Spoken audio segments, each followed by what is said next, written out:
وسلام على عباده الذين اصطفى والصلاة والسلام على من لا نبي بعده وعلى آله وصحبه ومن والاه أما بعد أعوذ بالله السميع العليم من الشيطان الرجيم بسم الله الرحمن الرحيم إن عدة الشهور عند الله 12 شهرا في كتاب الله يوم خلق السماوات والأرض منها أربعة ذلك الدين القيم فلا تظلموا فيهن أنفسكم قاتلوا المشركين كافة كما يقاتلونكم كافة واعلموا أن الله مع المتقين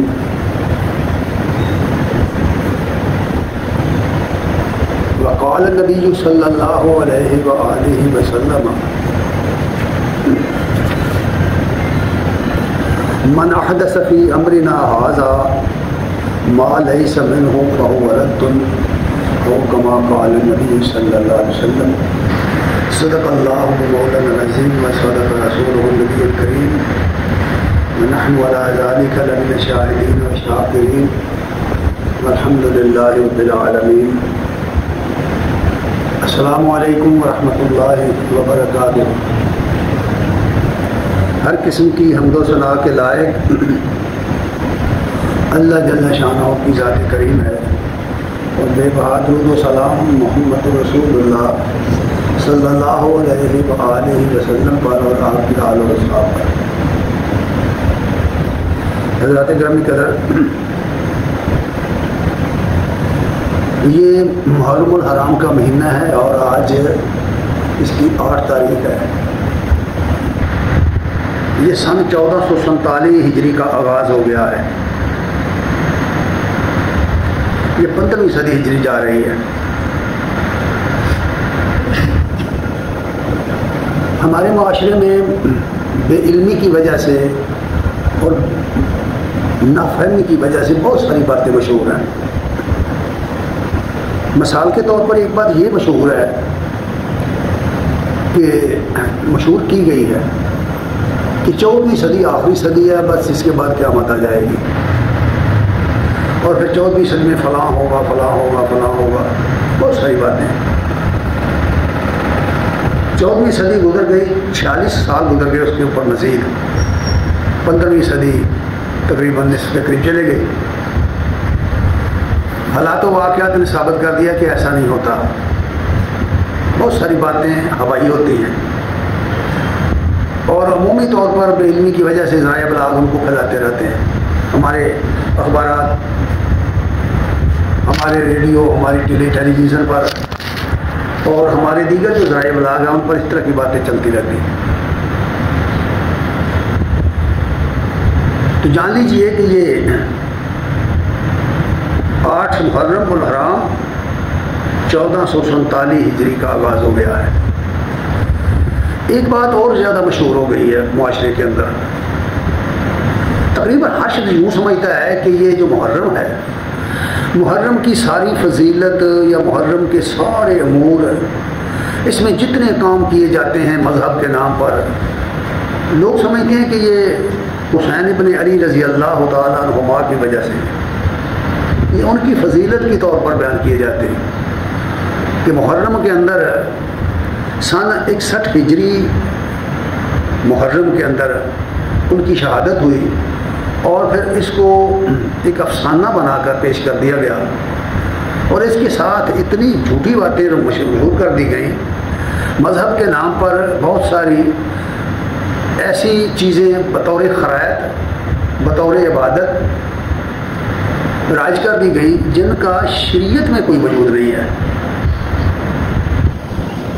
اس لیے یہ بات جان لینی چاہیے کہ یہ جو محرم ہے یہ اسلامی نقطہ نظر سے حرمت والے مہینوں میں سے ایک مہینہ ہے.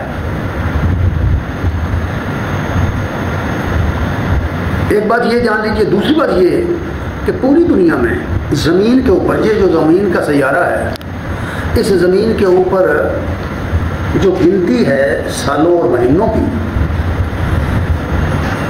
وہ 12 مہینے ہیں۔ مختلف قوموں نے اپنے اپنی سہولت کے لیے اپنی اپنی تاریخ مرتب کرنے کے لیے اپنے اپنے سنین جاری کیے اور اپنے اپنے طور پر مہینوں کا تعین کیا ہوا ہے۔ ہر قوم کے اندر مہینوں کے نام ہیں، ہر قوم کے اندر ہفتوں کے نام ہیں، ہفتہ کتنے دن ہوتے ہیں ان کے نام کیا ہیں۔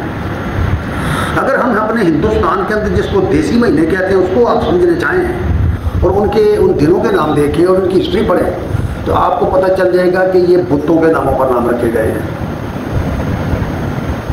اور اسی طرح اگر آپ یورپ کے مہینے دیکھیں انگریزی سال کے، جس کو سنڈے منڈے وغیرہ کہتے ہیں، تو ان کے پیچھے بھی شرک کا ایک فلسفہ ہے۔ سنڈے سن سورج کو کہتے ہیں، یہ سورج کا دن ہے، منڈے چاند کا دن ہے۔ سورج چاند کی پوجا ہوتی ہے، اس طرح سیارگان ہیں ان کی پوجا ہوتی ہے، صدیوں پرانے، ہزاروں سال پرانی باتیں۔ تو ادھر بھی یہ نام دراصل اپنے انہوں نے بتوں کے ناموں پر رکھے ہوئے ہیں۔ مہینوں کے نام بھی اس طرح کے ہیں۔ یہ جو عربی قمری سال ہیں ان کے جو مہینے ہیں، ان کے مہینے اس زمانے میں ان مہینوں کے نام رکھے گئے آج سے کئی ہزار سال پہلے، حتیٰ کہ ابراہیم علیہ السلام کی دنیا سے آنے سے بھی پہلے ان کے نام رکھے گئے ہیں ان مہینوں کے۔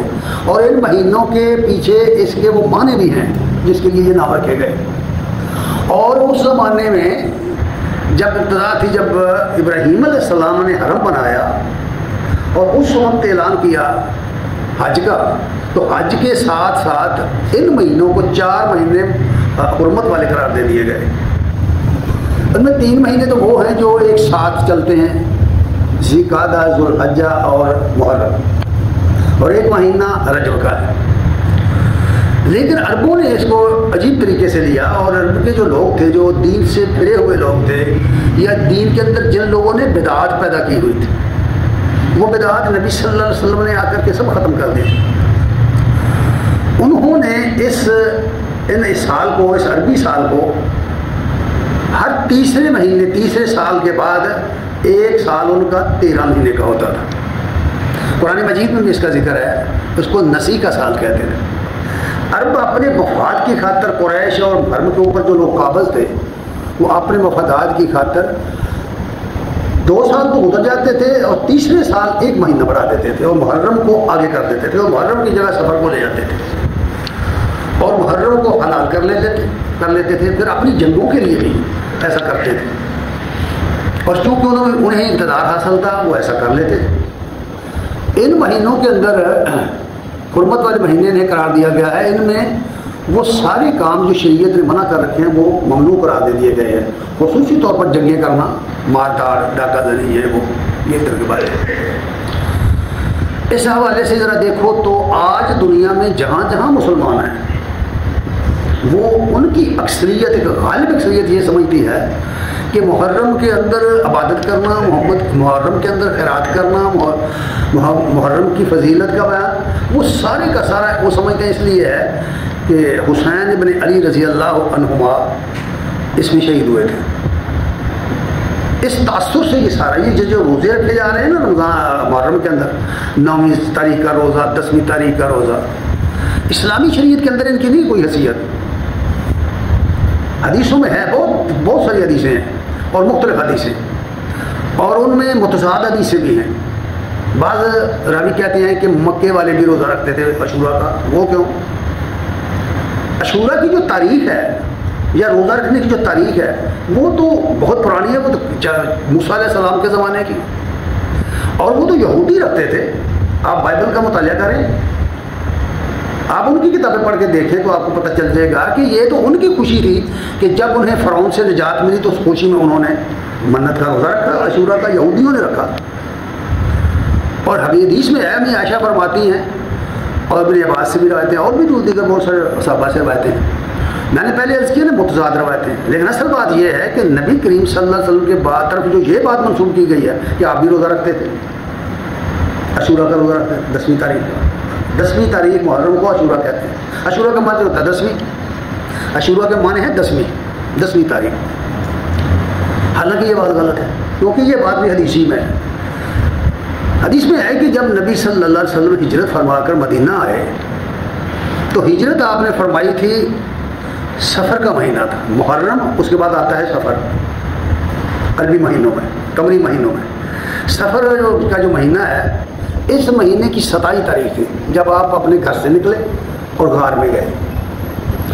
غار میں آپ گئے تو غار میں آپ 2 راتیں رہے ہیں، تیسری رات آپ وہاں سے نکلے اور وہ ہجرت کا سفر شروع کیا، اور وہ سفر بڑا کٹھن سفر تھا۔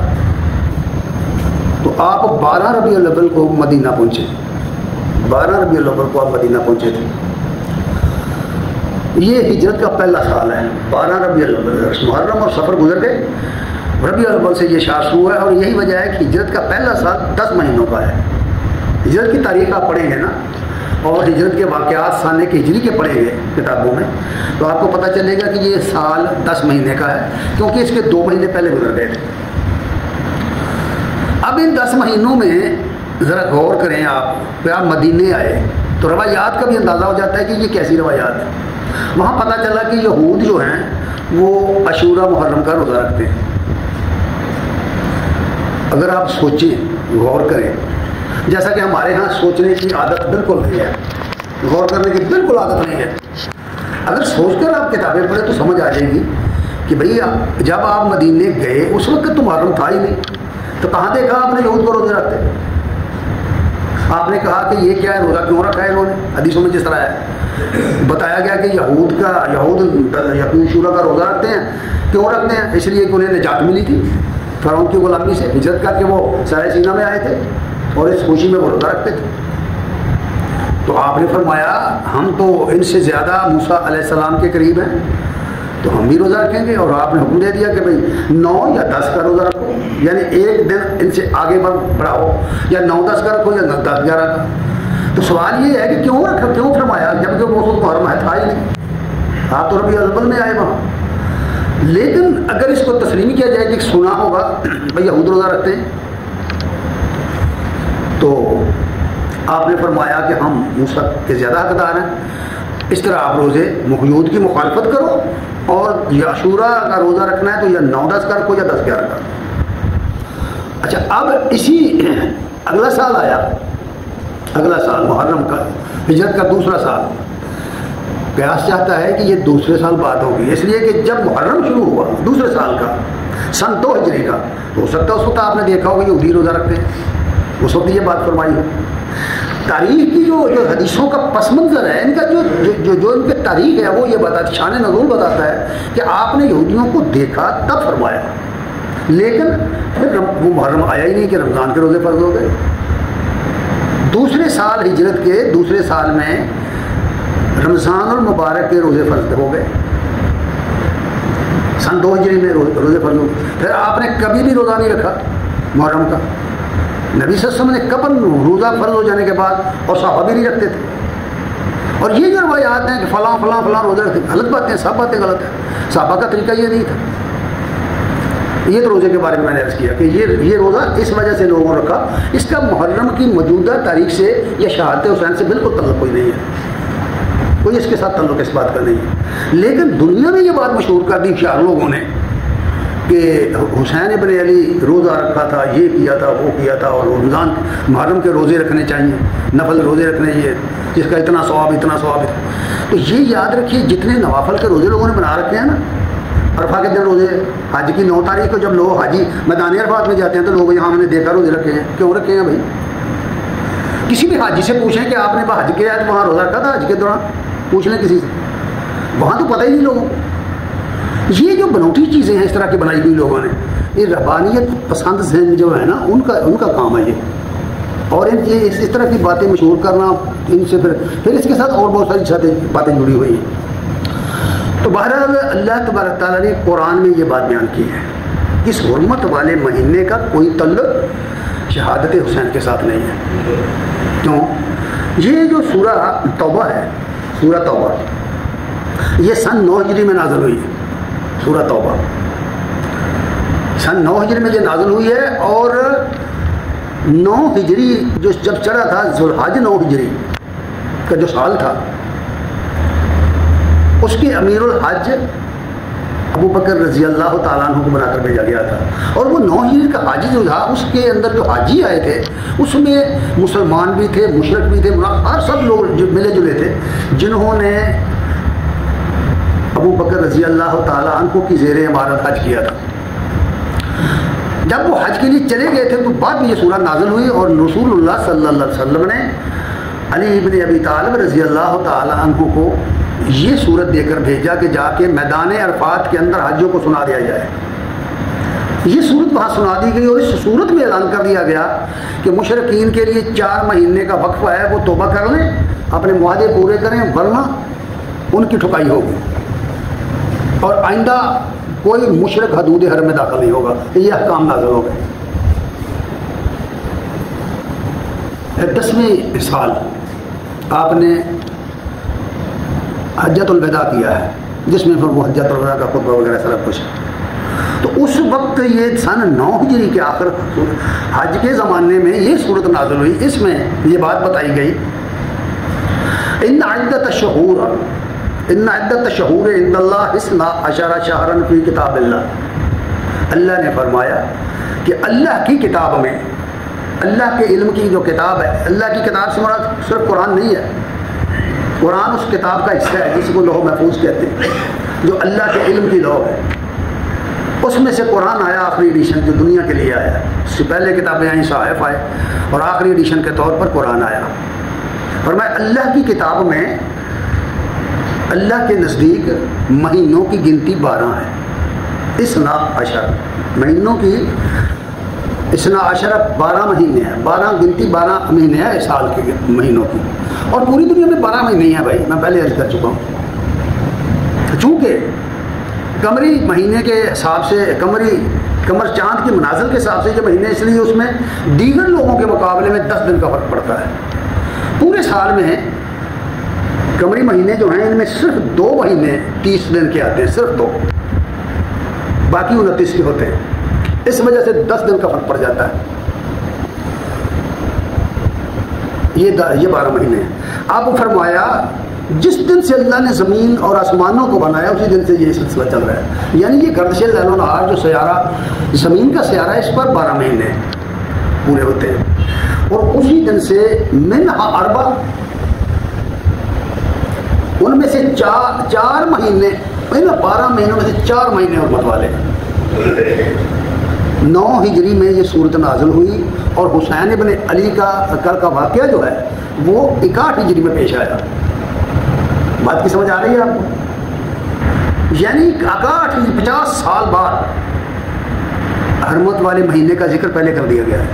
اس لیے یہ سمجھنا کہ حرمت والے اس مہینے کی ساری حرمت حسین ابن علی کی شہادت کی وجہ سے، یہ علمی بات نہیں ہے، یہ لوگوں نے گھڑی ہے بات، بنائی ہے یہ بات، لوگوں نے پھر اس کے ساتھ بہت ساری بدعات کو جوڑا ہے، اپنے مقاصد ہیں ان لوگوں کو۔ پھر فرمایا کہ ذالک الدین القیم، دین کا صحیح طریقہ یہ ہے، فرمایا دین کا صحیح سسٹم جو ہے اس کے ماحول کا وہ یہ ہے، دین کا صحیح طریقہ جو ہے، دین کا جو صحیح نظام ہے، اللہ نے فرمایا یہ ہے۔ اور پھر ساتھ ہی فرمایا فلا تظلموا فیہن انفسکم، تم اپنی جانوں پر ان مہینوں میں ظلم نہ کرو۔ کیا سمجھے آپ؟ اپنی جانوں پر ان مہینوں میں ظلم نہ کرو، یعنی اگر تم نے کوئی بھی غیر شرعی عمل کیا، اس میں جنگیں برپا کر دی، اس میں اپنے دشمنوں کو مارا، جن باتوں سے شریعت نے منع کیا ہوا ہے، اگر وہ کام تم نے اس میں کیے یا بدعات شروع کر دی تو یہ اپنے آپ پر ظلم کرو گے تم۔ میں اس میں ان مہینوں میں اپنے آپ پر ظلم نہ کرو۔ اس ایک جملے کو لے کر دیکھ لو اور اس کے بعد اپلائی کرو اس کو اپنے معاشرے پر، لوگوں کے اعمال پر، اس کو دیکھو اس کی روشنی میں۔ یقین مانیے نکل جاؤ فرقوں سے، نکل جاؤ یار، فرقوں سے نکل جاؤ، چھوڑ دو فرقوں کو۔ دین فرقوں کے پاس نہیں ہے، دین قرآن میں ہے، دین قرآن میں ہے، دین نبی کی سنت میں ہے، فرقوں میں نہیں ہے، ان پارٹیوں ان گروہوں میں نہیں ہے۔ جب تک ان کو نہیں چھوڑو گے تمہیں قرآن کی سمجھ نہیں کبھی آئے گی، یاد رکھنا۔ قرآن کہہ رہا ہے کہ ان حرمت والے مہینوں میں، 4 مہینوں میں اپنے اوپر ظلم نہ کرو۔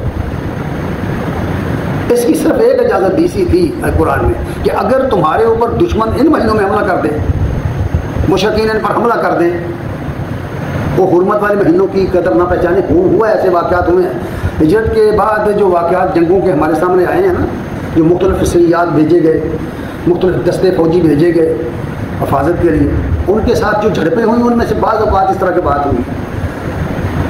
عبداللہ بن جاحش رضی اللہ تعالیٰ عنہ کو بھیجا تھا ایک لشکر دے کر کے، تو اس کے نتیجے میں پتہ نہیں چلا کہ 29 مہینے کا چاند چڑھ گیا ہے یا نہیں چڑھا، یہ نہیں پتہ چلا، تو ایک کافر مر گیا، قتل ہو گیا۔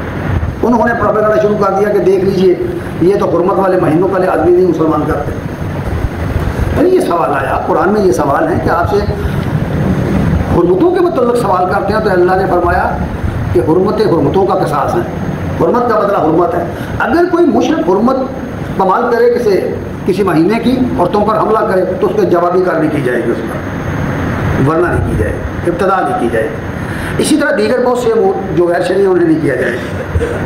اس لیے فرمایا قاتلوا المشرکین کافہ کما یقاتلونکم کافہ، ان مشرکوں کے خلاف سفارا ہو جاؤ، ان کے خلاف لڑو جس طرح یہ مشرک اکٹھے ہو کر تمہارے خلاف لڑتے ہیں۔ کن کو کیا جا رہا ہے؟ صحابہ کرام، ایمان والوں کو کہا جا رہا ہے کہ جو لوگ شرک کر رہے ہیں مشرک ہیں۔ اس زمانے میں عرب کے سارے لوگ مشرک ہی تھے، اور کیا تھے، جتنے قبائل تھے، اور وہ ملے ہوئے تھے، وہ اتحاد مشرکین تھا مسلمانوں کے خلاف۔ حکم آیا کہ تم بھی ان کے خلاف اکٹھے ہو کر لڑو۔ اگر آج کو پھیلا دیں، ذرا تھوڑا سا آگے بڑھائیں، اس لیے بڑھائیں آگے بھی، قرآن تو قیامت تک کے لیے ہے نا۔ مشرک دنیا میں آج بھی ہے، کیا مشرک نہیں ہے آج دنیا میں؟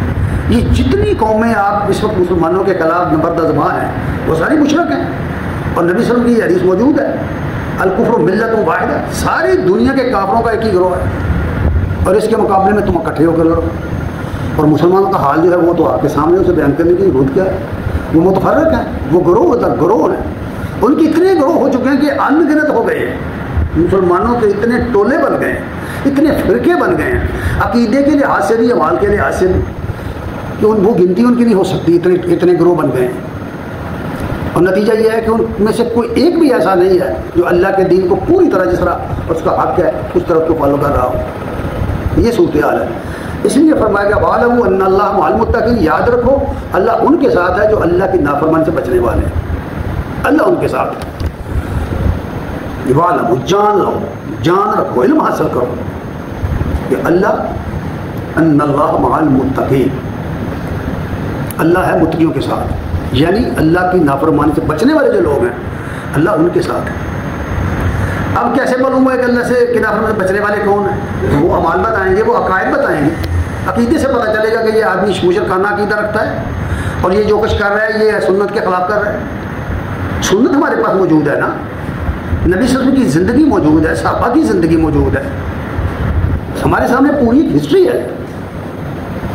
کون نادان ہے جس سے یہ پتہ نہ چلے کہ نبی کریم صلی اللہ علیہ وسلم کیا کرتے تھے، کس طرح زندگی گزاری انہوں نے؟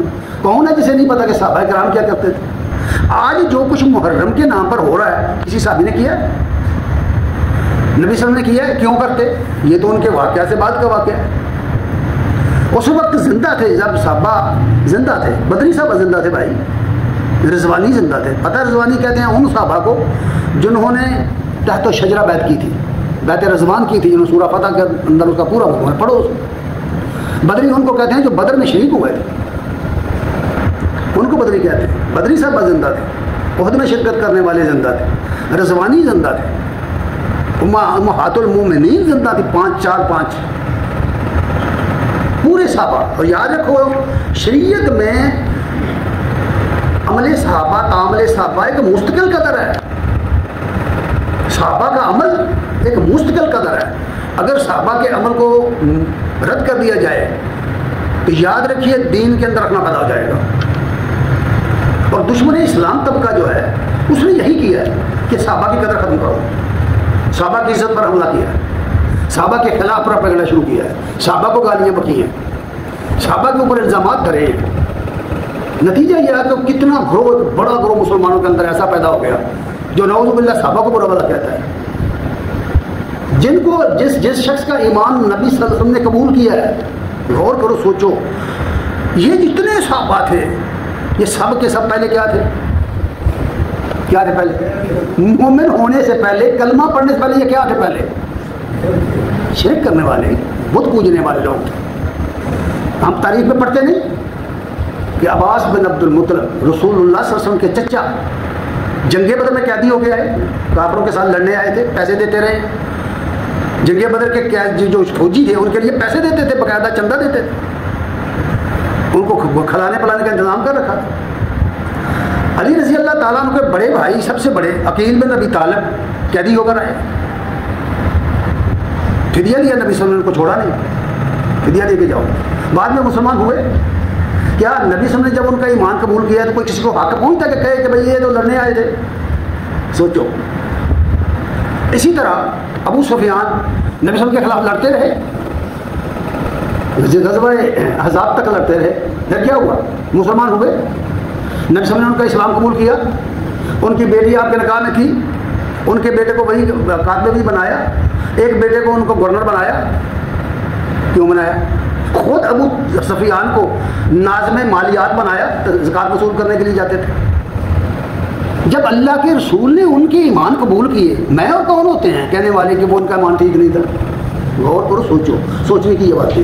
جو شخص اس طرح کہتا ہے وہ بے دین آدمی ہے، زندیق آدمی ہے، وہ شخص یاد رکھنا ہے۔ اس لیے پہلی بات یہ طے کر لو کہ حرمت والے اس مہینے، محرم کے اس مہینے کی عظمت، اس کی حرمت کا تعلق ابراہیم علیہ السلام کے زمانے سے، جب حرم بنا اور حج کے لیے لوگوں کو دعوت دی گئی، اس وقت حرمت والے یہ مہینے طے کر دیے گئے۔ ہزاروں سال اس واقعہ سے پہلے اس کی حرمت کا کوئی تعلق شہادت حسین کے ساتھ نہیں ہے، یہ پہلی بات۔ دوسری بات یہ ہے کہ یہ جو اس کے اندر روزے رکھے جاتے ہیں، اگر اس کی تفتیش کریں گے تو یہ دراصل اصل عمل یہودی کا ہے۔ بھائی ان کو تو نجات ملی تھی، اس خوشی میں وہ روزہ رکھتے تھے، اور نبی کریم صلی اللہ علیہ وسلم کا طریقہ یہ تھا کہ جس چیز کا حکم نہیں آیا، جو چیز فرض نہیں ابھی ہوئی، اس میں سابقہ انبیاء کی طرف دیکھتے تھے۔ سورہ انعام کے اندر یہ پورا بیان ہے، جہاں انبیاء کے ناموں کی لسٹ آئی ہے، وہاں لسٹ بیان کر کے اللہ تعالیٰ نے فرمایا اے نبی ان کے پیچھے جائیں،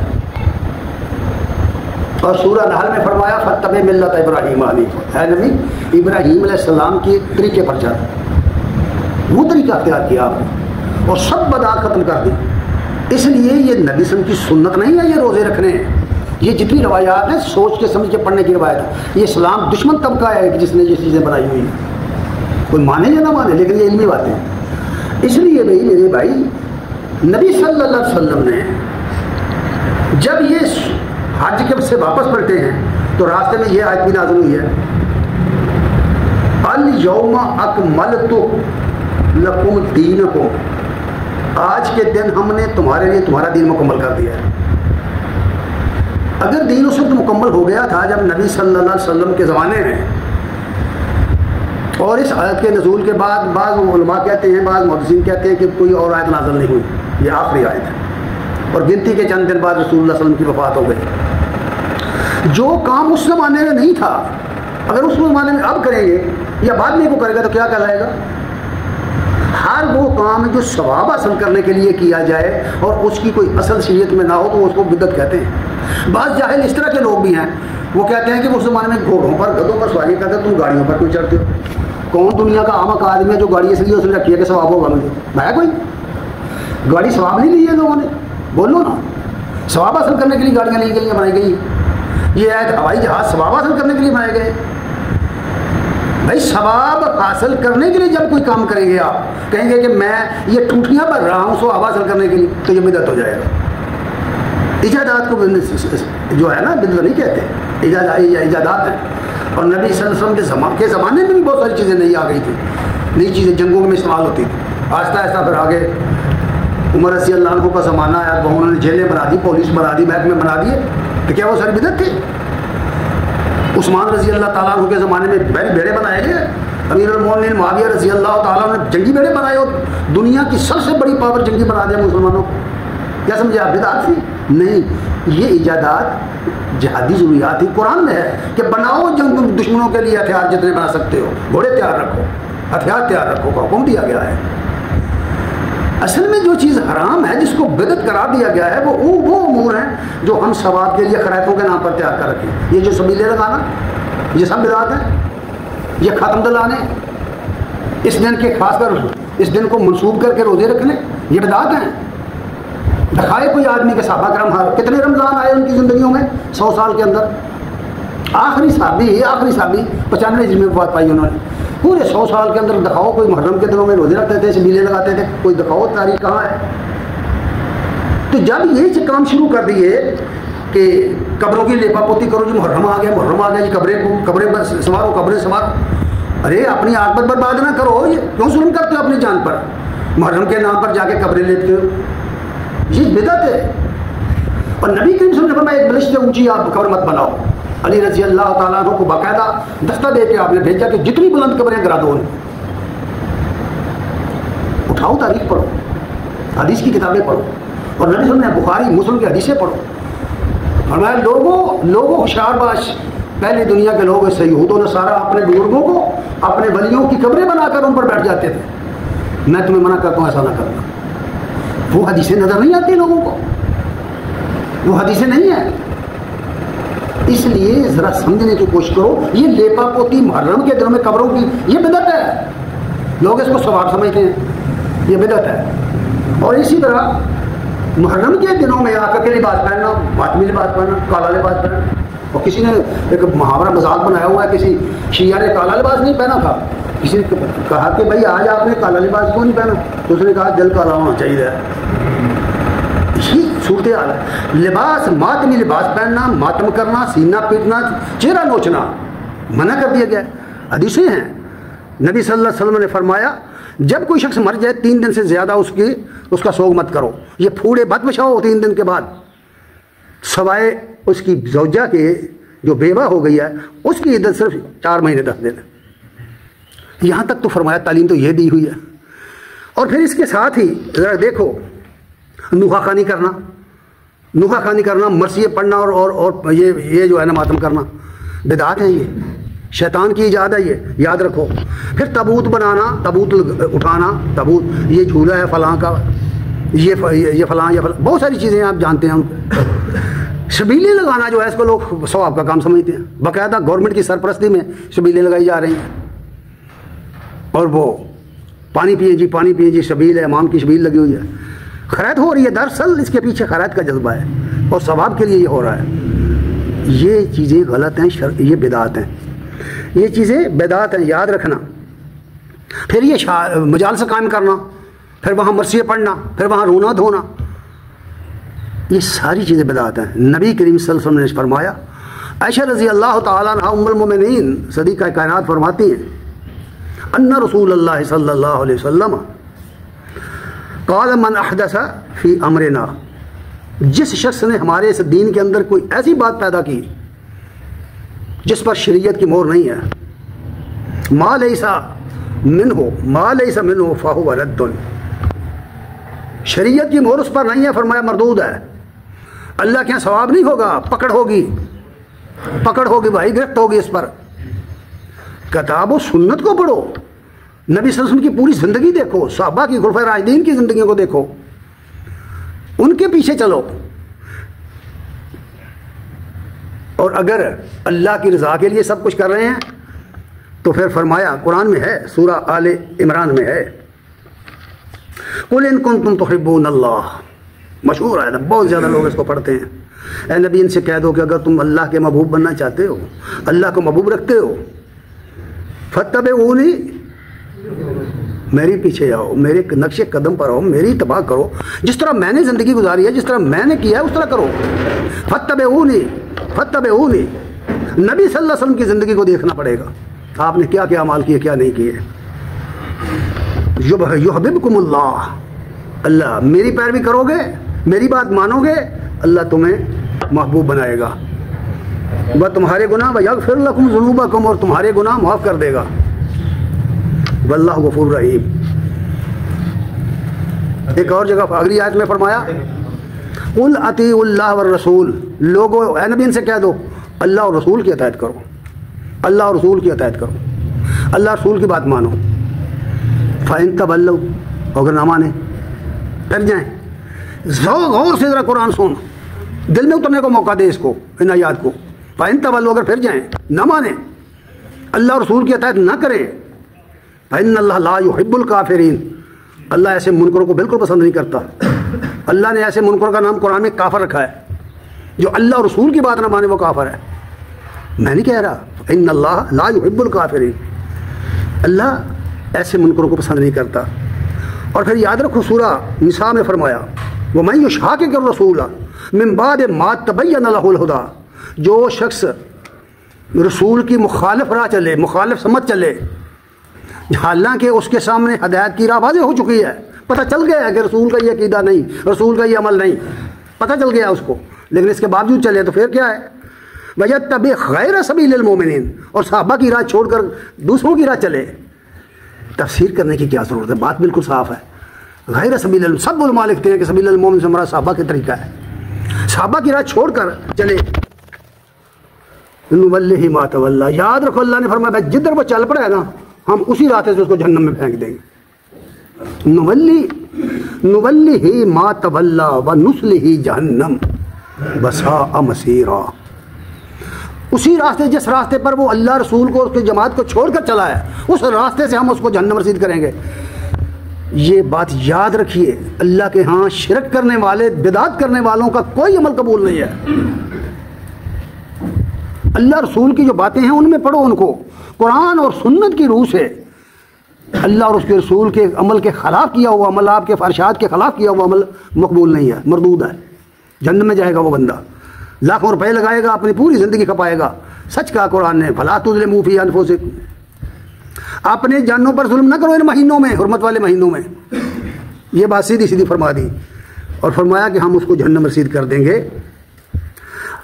آخر میں یہ ہے کہ عبداللہ بن مسعود رضی اللہ تعالیٰ عنہ بیان کرتے ہیں کہ رسول اللہ صلی اللہ علیہ وسلم نے فرمایا ان احسن الحدیث کتاب اللہ, سب سے اچھا کلام اللہ کی کتاب ہے. ان احسن الحدیث کتاب اللہ, آپ اپنے ہر خطبے میں پڑھتے تھے, ہم بھی ہر خطبے میں پڑھ کر سناتے ہیں آپ کو, اور اس کا ترجمہ بھی کر کے سنایا کہ لوگوں فاحسن الحدیث کتاب اللہ کا جملہ رسول اللہ صلی اللہ علیہ وسلم کا جملہ ہے, ہمارا خطیب کا جملہ نہیں ہے یہ.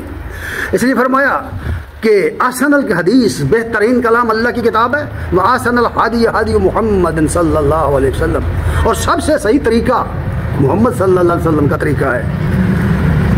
پھر فرمایا ذرا غور سے وشر الامور محدثاتها, بدترین عمل وہ ہیں جو بعد میں لوگوں نے دین کے نام پر ایجاد کیے اور بدعات ایجاد کی, ثواب کے نام پر ایجاد کیے کام. محدثاتها, بدعات. وانما توعدون, اور یاد رکھو یہ جملہ بہت سخت ہے, انما توعدون, لوگوں یاد رکھو نبی صلی اللہ علیہ وسلم نے فرمایا جس بات کا تمہیں وعدہ دیا جا رہا ہے, جس بات سے تمہیں ڈرایا جا رہا ہے, لآت, وہ آ کے رہنے والی ہے, یعنی قیامت وہ آ کے رہنے والی ہے. وما انتم بموجزین, اور تم اللہ کو عاجز نہیں کر سکتے, تم اللہ کو ہرا نہیں سکتے. اپنے مال کو درست کر لو اور اللہ کی نافرمانی سے اپنے آپ کو بچا لو, اسی میں نجات ہے, اسی میں بھلائی ہے. یا اللہ ہمیں عمل کی توفیق عطا فرمائے. وآخر دعوانا الحمدللہ رب العالمین.